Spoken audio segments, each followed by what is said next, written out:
We're Bonnie and Greg Dixon with Jerry Smith here for Health Pioneer Theater.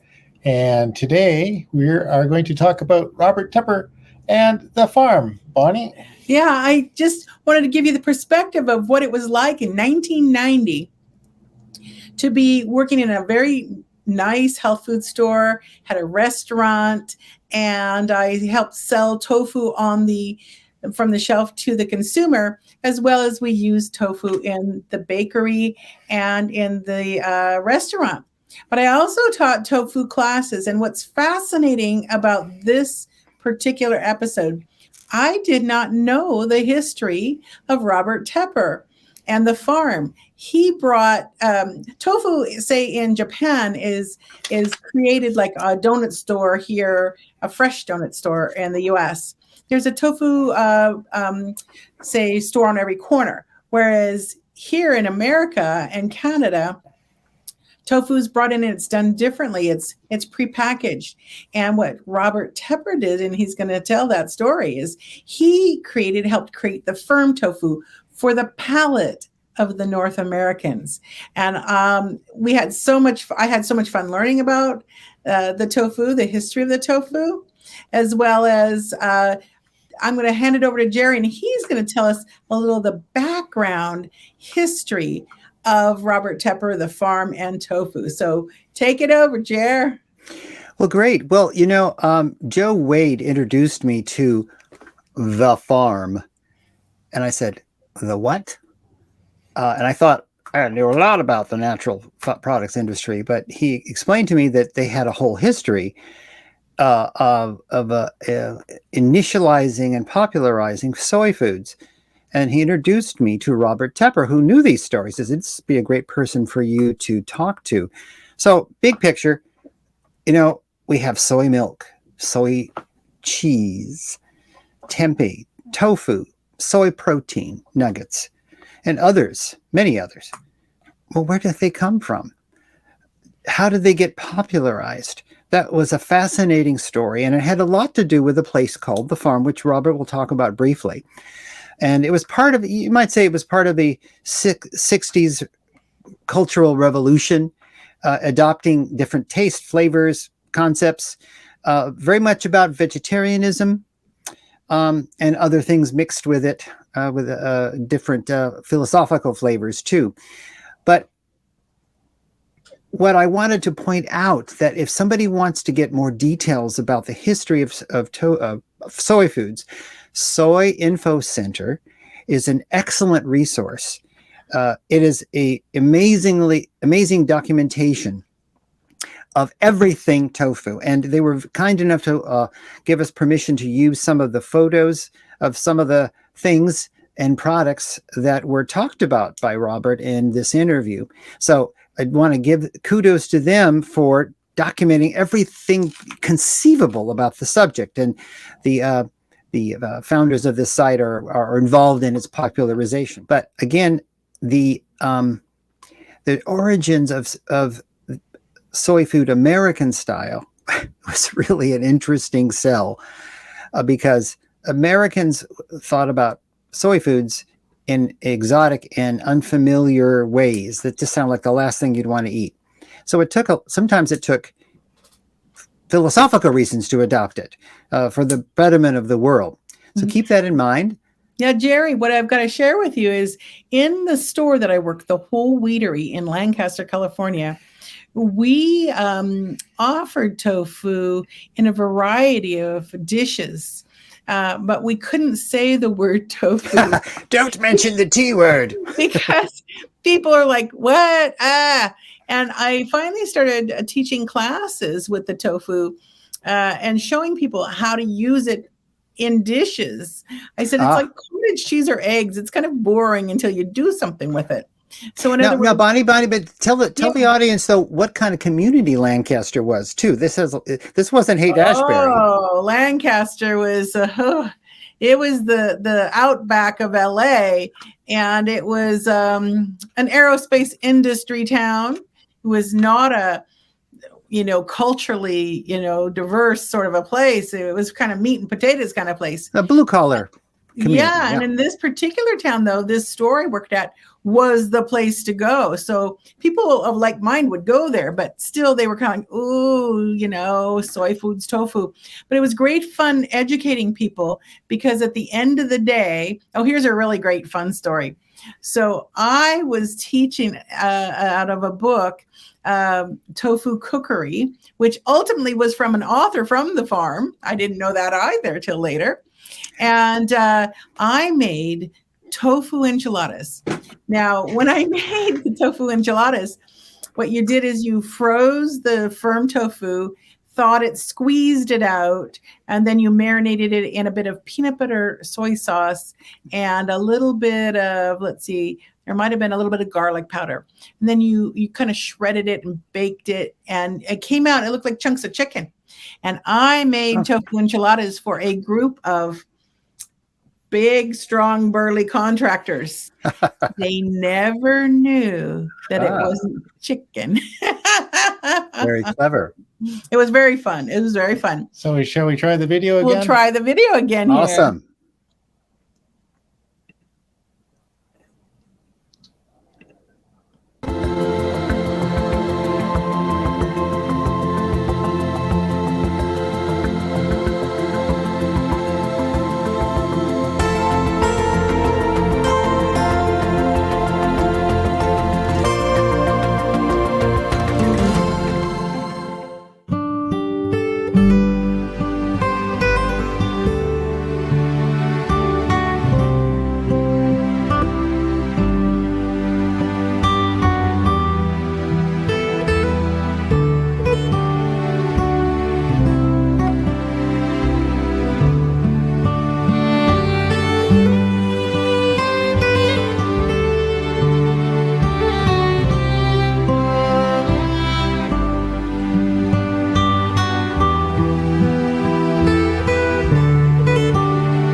Hello, my name is Robert Tepper, and in today's world, I hold the mantle for a community and a soy food company called Farm Foods.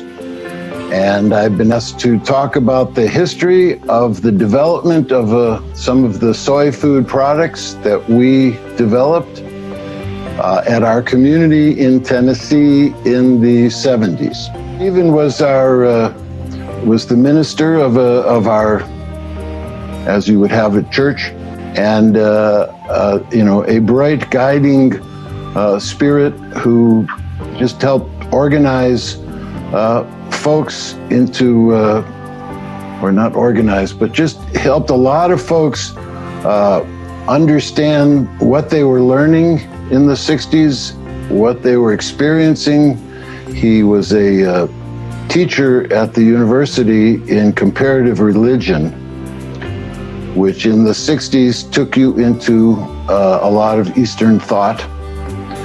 And his classes got so big, they moved into amphitheaters, rock halls, and that's sort of where the farm came from. He got invited to do a lecture tour, and 300 people went with him, and the farm was born that way.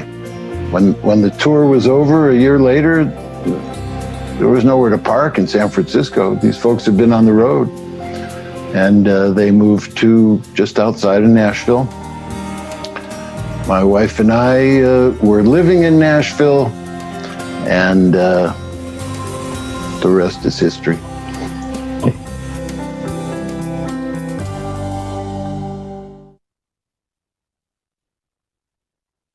We were a spiritual community.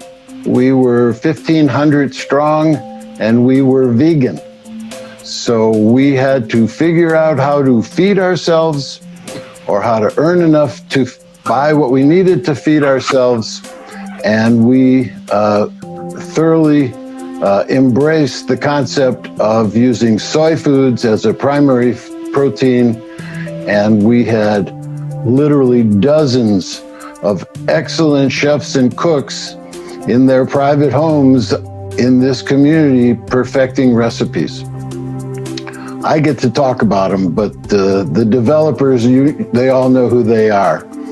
I'll drop names later.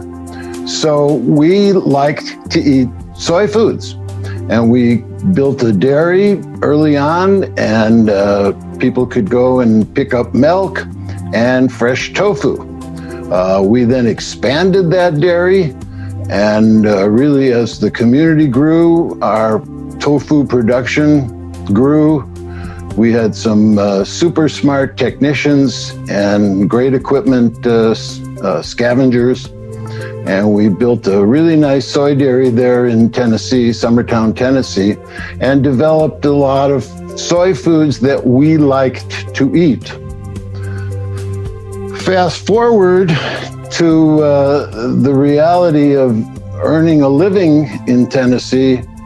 We needed to figure out how to make our food that we were loving and was not on the market, how we could make that accessible. And lo and behold, somewhere 74, 5, maybe 5, 6, we opened a place in San Francisco. We had in Marin County, in San Rafael.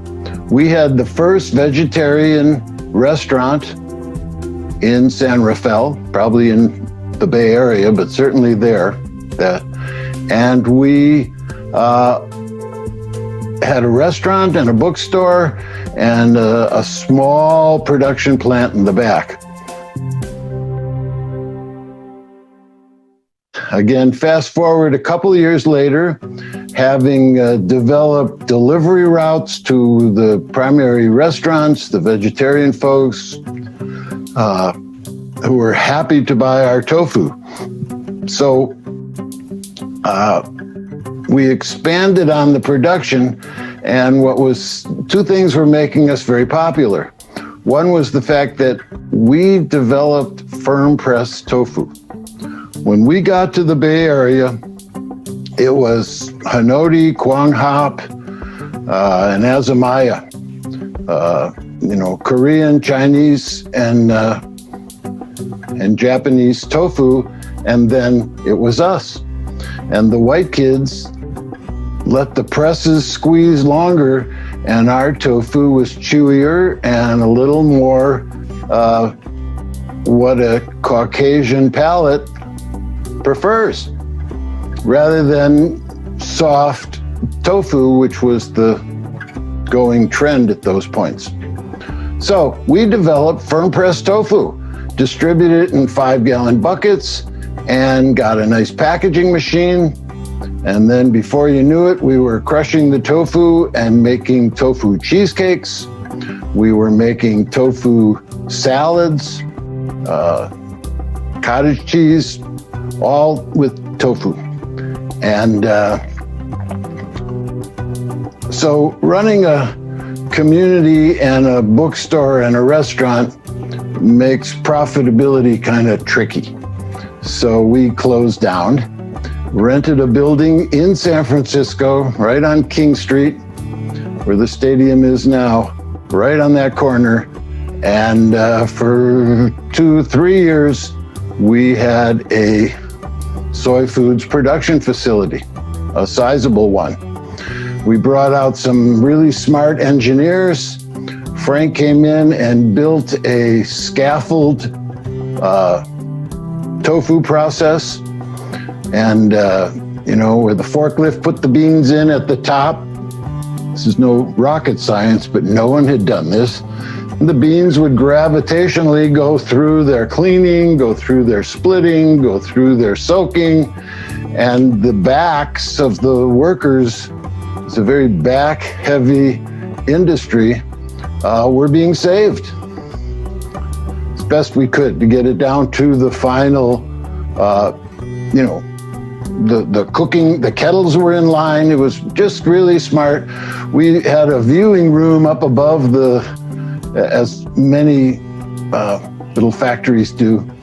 And all our competitors would come over because they were hearing about this, pyramid we built. And we'd have to frisk them down for cameras and, really watch them close and chase them out.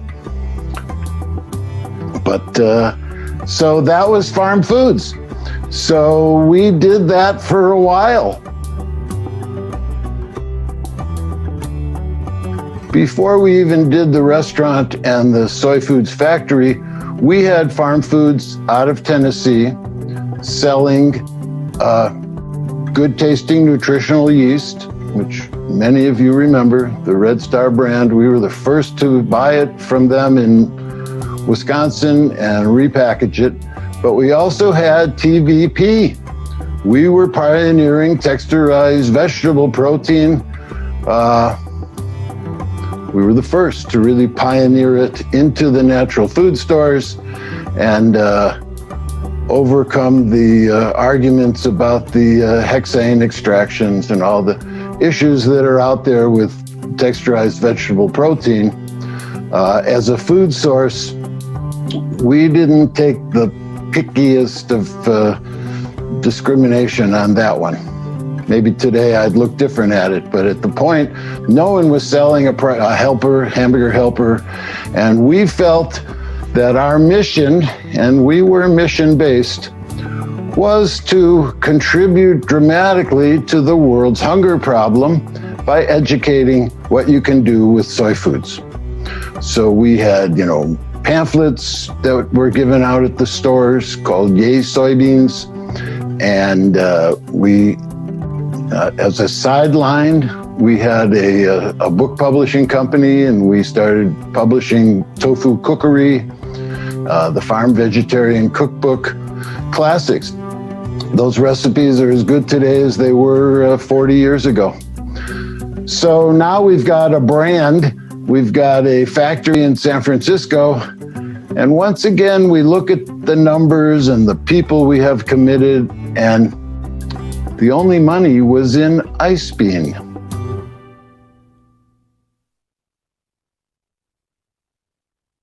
So we had developed throughout this all at home ice cream. We wanted ice cream. Everyone wants ice cream. So we had some of the more talented people, Roberta, Robert Dolgen, Michael Mormon, guys who just could make things taste great.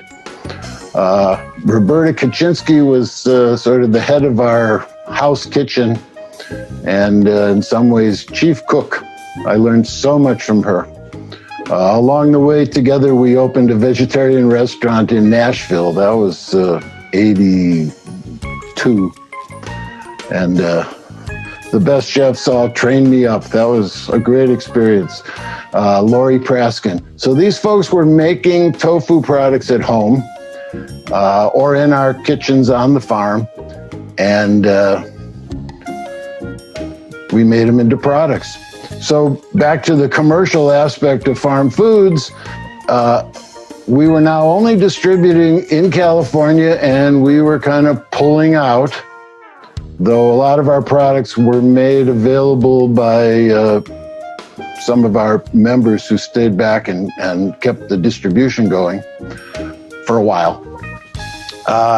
And we ran routes through Georgia and Tennessee selling products. But that was, we only had a sliver of the country. Some UPS orders on our yeast and TVP, and we knew we could do more. So the decision was to shut down the factory in California after, I'm not sure, 2-3 years, and move the operation back to the heartland, and go national with our frozen ice cream.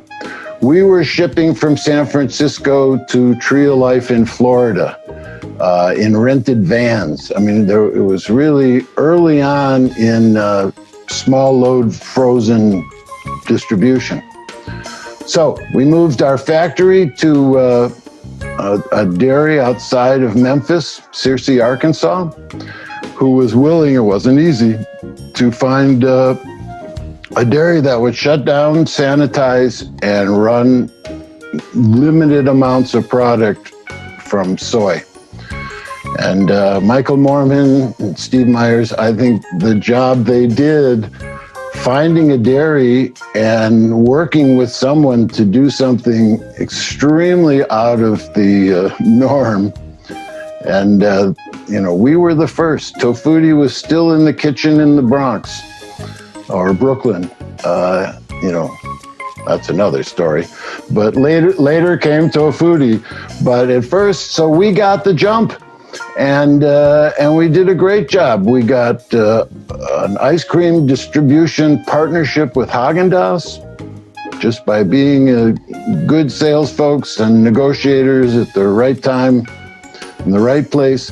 And that popped us into many Haagen-Dazs distribution networks where I would go make sales calls with the Haagen-Dazs guy, and they don't get no for an answer. So we gained a lot of distribution really quick. Backtracking, we had raised $2 or $3 million on a public offering, separated the company from the community, and spent the next 8 or 9 years in grocery distribution and very much popularizing soy foods. We had Ice Bean in the health food stores, which was made with honey. And we had Tofu Light in the grocery stores, because in those days you had to have two. It certainly has changed, but we chose to have two different brands, and we did good for years and years. The point was not vegan. The point wasn't even vegetarian. The point was cholesterol free. You could eat that ice cream with a bad heart. And we did great until Seal Test figured out how to get all the cholesterol out of their ice cream, which tasted great. And no matter how many years and how good we were, I'm sorry to say this, at the end of the day, it tasted like soybeans, So we were very popular for half a decade or more, and certainly popularized the brand for years to come. And those products were, duplicated, as we weren't the only ones doing it. When we were in the grocery stores, we were also in both ballparks in New York City selling soy milk ice cream. We had 2 seasons. Me and Steve, we had a pass to get in and go down into the basement of the ballpark and check out the inventory, and we sold a mix and had rented equipment. So, that was the height of the popularity. We got into the tempeh business early. Our pH scientist who really helped us open our first soy foods factory got involved with a professor in Indonesia, and before long we were the exclusive importer of tempeh spores from Indonesia and built a lab and marketed them. We sold spores out of our lab, Cynthia Bates, God bless her, for years to Michael at Light Life, to Steve Demos at Silk, that company.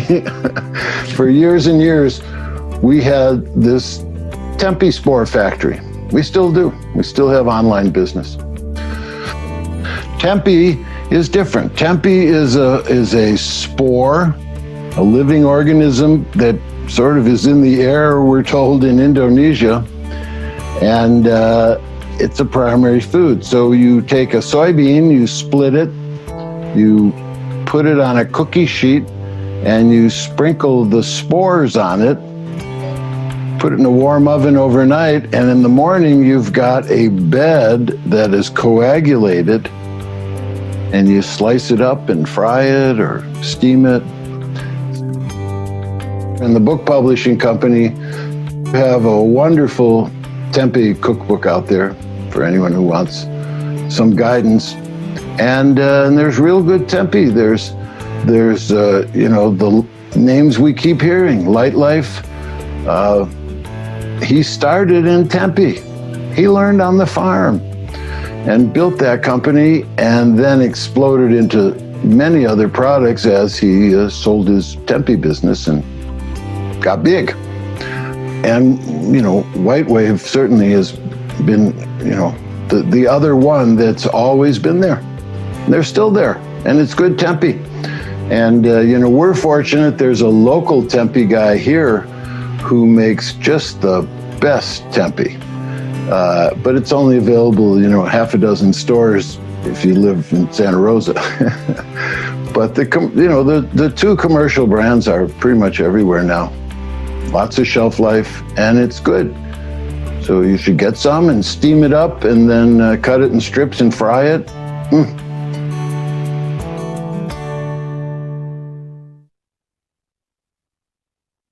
What the distributors and retailers had to do with the growth, and I'm saying they responded to the consumer, and that growth keeps happening. Safeway, which is a hard nut to crack, and Publix, they have sections now that say meat alternatives, and for the most part they're soy, gluten. I mean, it's growing. It's when the pandemic started and you couldn't buy toilet paper, in Northern Cal, you couldn't find tofu. It would come in on Sunday night and be gone Monday morning. Tofu became one of those hot numbers that took them a while to ramp up. And they started importing it from the East Coast more. Little companies are always bought out by big companies. Most little companies I've worked with, and there have been dozens over the years as a consultant, they want to build it and sell it. So the small guys don't buy up the small guys.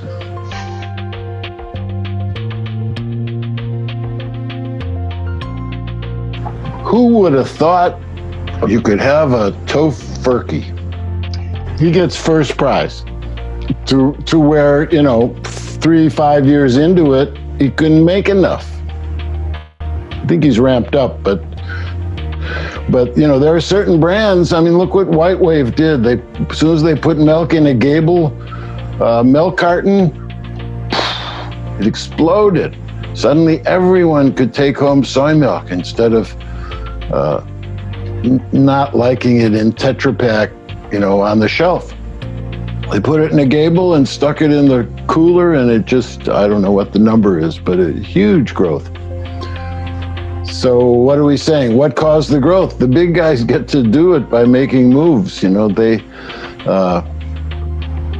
had White Wave had the shelf space. They were controlled at that point, I think, by Dean or somebody with tremendous distribution arms, and the soy foods went on the shelf, and you know what? The consumer bought it. And almond next. The vegetarian movement is strong, and it's still soy-based. I have managed a lot of brands. Unfortunately, not White Wave or Light Life. The other one I was going to mention, Michael Cohen and the Light Life Company. Eves up in Canada.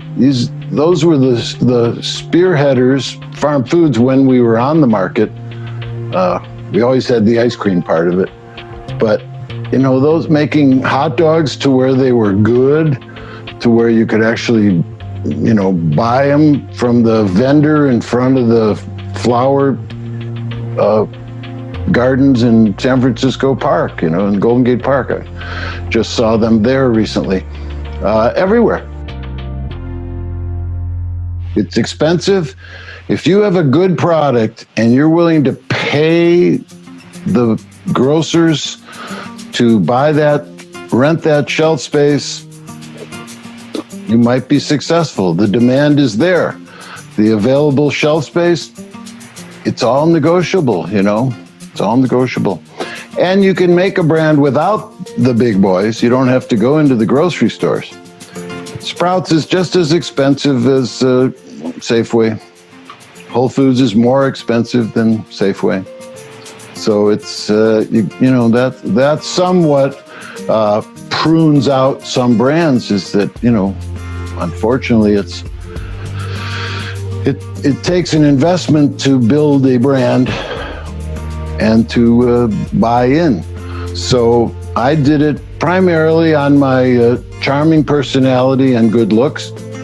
And I tried to find companies that were worth selling and who could support what I knew. So a lot of my job over the years has been helping clients not be forced into overspending, knowing what you can get away with.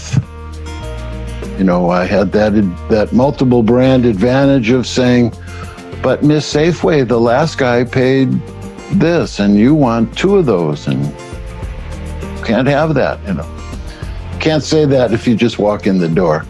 So, I have a little bit of tenure and enough sass left in me that I try to tell them what they should do with a great brand. We all like to sell what the consumer wants.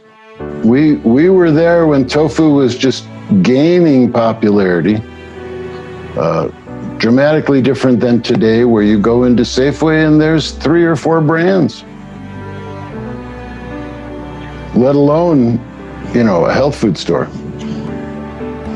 So as people became more conscious of their health, as you know, soy foods became more popular. And, a retailer wants to give folks what they want, and folks were making it organic and clean. We may have been the first to, Tetra Pak, or not Tetra Pak, whatever they call it, cryo pack, tofu, the way tofu's packed in a tray, little dish. We did cheesecakes in tofu trays, man. We'd press the tofu down, and then with graham cracker crust underneath, and then we'd put in the whipped tofu and fruit. People of San Francisco had a real treat for a couple, 3 years. Those were great products, but commercially, to expand it, just wasn't in our abilities. As the demand is there, the retailers will sell them what they want, and the distributors follow the trend. I mean, it's the consumer that steers the food industry, despite what they tell you. If folks want it, it'll get there. And so soy foods just grew and grew, and then there were some wonderful pioneers, from Steve Demos at White Wave, Michael Cohen at Light Life, just expanding the product selections for folks, inspired folks.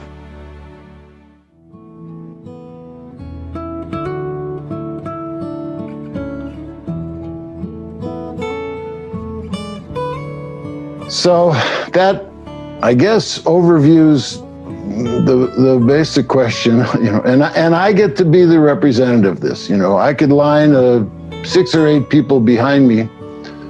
They've all kind of disappeared from the commercial side of things, but boy, they deserve the credit. So as a community, we developed our products, we developed our standards, we knew what tasted good.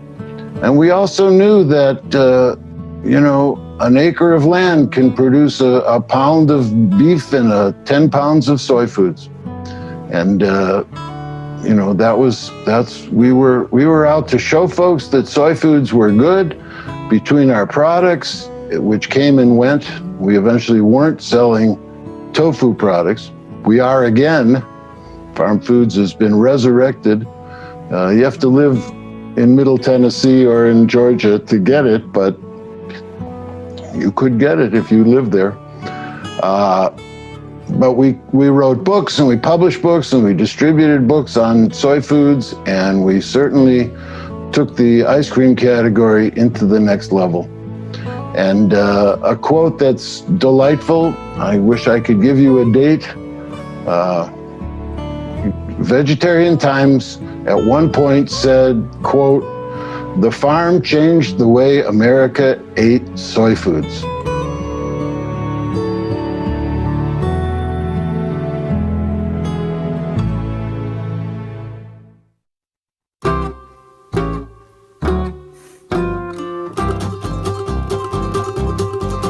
Well, as our closing music, I'll just say this. There's a wonderful tale and history about products that are ubiquitous in the United States now. So next time that you have a tofu ice cream bar or use tofu making your enchiladas, maybe Bonnie will sell us that recipe. Actually, that recipe came out of Tofu Cookery by Louise Hagman from the farm. And there were actually quite a few recipes, and there were just phenomenal Korean tofu, like meatballs. Oh my goodness, there's some good recipes in there. It's still a bestseller. If you look on bookstores online, it's like still an excellent seller. And ice bean was delicious. And tofuti, the little tofuti ice cream bars were, I would eat a whole box if I could. They were so good. So next time you have one of those products, remember the farm, Robert Tepper, and the work of people who are passionate about natural products and pioneered that to be available anytime you want in most communities in the United States. And on that note, we give you good night. Good night. Stay healthy.